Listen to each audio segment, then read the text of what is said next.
In a peaceful temple high up in the mountains, there was an elderly Zen master who was famous for being very wise.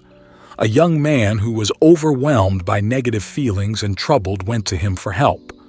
The wise master asked the young man to join him for a walk in the beautiful temple garden.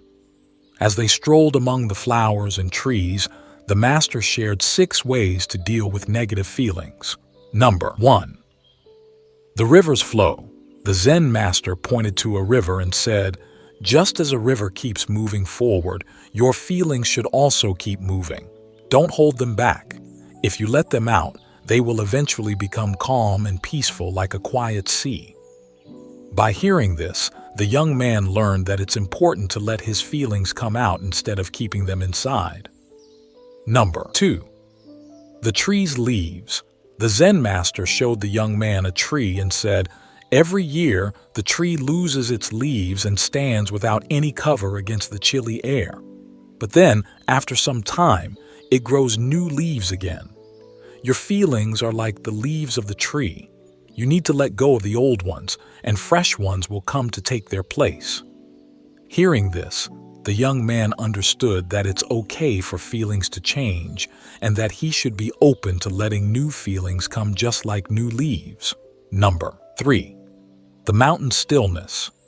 The wise master looked at a tall, strong mountain and told the young man, "Look at the mountain. It doesn't shake or move, no matter if the sun is beating down or a storm is raging.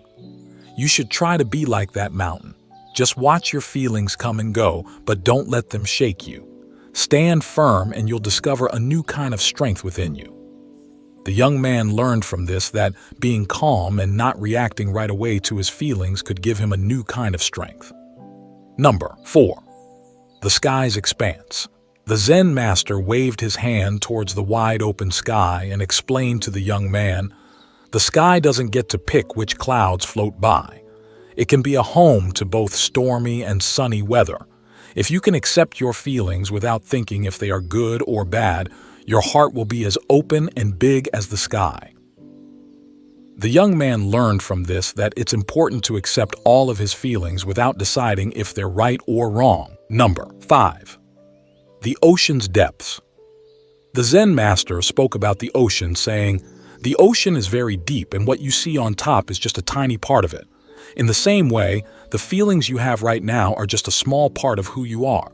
Don't forget that deep down, you have a calm and peaceful self." This advice helped the young man realize that he shouldn't focus only on what he's feeling on the outside, but remember the quiet and peaceful part of himself that's deep inside, like the bottom of the ocean. Number 6.